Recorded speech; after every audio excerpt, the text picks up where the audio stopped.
السلام عليكم ورحمة الله تعالى وبركاته. مرحبا بكم معايا على قناتكم مطبخ جوهر اللذة. قبل ما نبدا معكم هذه الوصفة بغيت غير نوضح واحد المسألة بالنسبة للناس اللي كينتقدوا. جاتني بزاف ديال الانتقادات على الفيديو السابق ديال الحلوى، تيقول لك علاش كتحتفلوا برأس السنة. اولا انا ما كنديرش الحلوى في رأس السنة لانني كنديرها من قبل باش كنقدمها في اليوتيوب.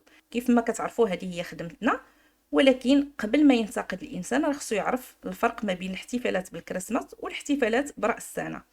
انا ماشي مفتي باش نعطي فتوى في هذا الموضوع، ولكن غير التوضيح فقط. كنتمنى هاد السنه تدخل علينا وعليكم وعلى جميع الامه الاسلاميه بالصحه والسلامه اللي هما اهم حاجه، واللي مريض الله يشافيه، واللي كيتمنى شي حاجه الله يجعل ربي يرزقها ليه. وبلا ما نطول عليكم الفيديو غادي ندخلوا نشوفوا الطريقه والمقادير في نفس الوقت، وكنتمنى لكم فرجه ممتعه.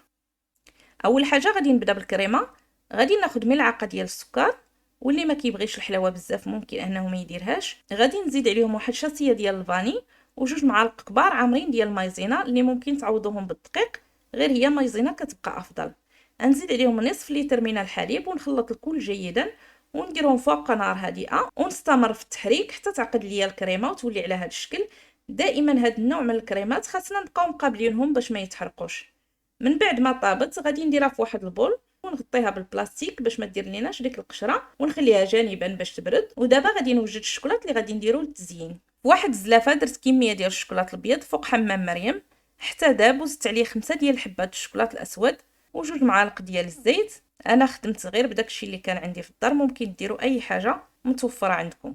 وخديت ورق المطبخ وطلقت فيه ديك الكميه ديال الشوكولات. منين بدا تينشف من الجوانب درت فوق منه ورقه اخرى ديال الطبخ، وغادي ندير ليه هذه العمليه ونخليه حتى هو يبرد ونرجع للكريمه. من بعد ما بردات غادي ندير فيها كاس ديال الحليب بارد، انا كنت دايره في المجمد من قبل، ونبدا نخلط بالخلاط الكهربائي باش تطلق لينا الكريمه. ومن بعد زدت عليها لاموس ديال الفاني. يمكن لكم ديروا كريم شونتيي كيف ما سبق ليا وقلت لكم، انا خدمت غير بداكشي اللي كان متوفر عندي في الدار. غادي نضربها مزيان حتى تطلع ليا ونديرها في واحد البوش ونخليها جانبا.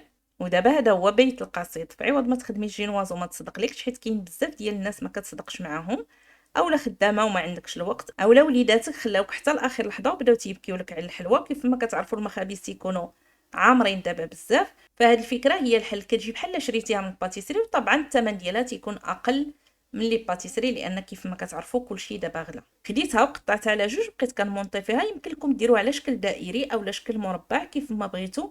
انا عطيتكم فكره في عوض الشينواز وانتم بدعوا فيها، كيبقى لكم الاختيار. وما تنساوش تسقيوها بالحليب باش تجي خفيفه. ودابا غادي نرجع للشوكولات. خديته وبديت كنهرسو بشكل عشوائي، وباش نكون صريحه معكم كنت ناويه غادي يخرج في واحد الشكل اخر، ولكن خرج ليا هكا. المهم خدمت به وقضيت به الغرض. وما ديروش هاد الكميه كامله اللي درت لان بقات ليا منه واحد الكميه هي ما كتضيعش، كنديروها في الثلاجه، ولكن غير للتوضيح. من بعد ما ساليتها درت ليها واحد شويه ديال السكر ثقيل.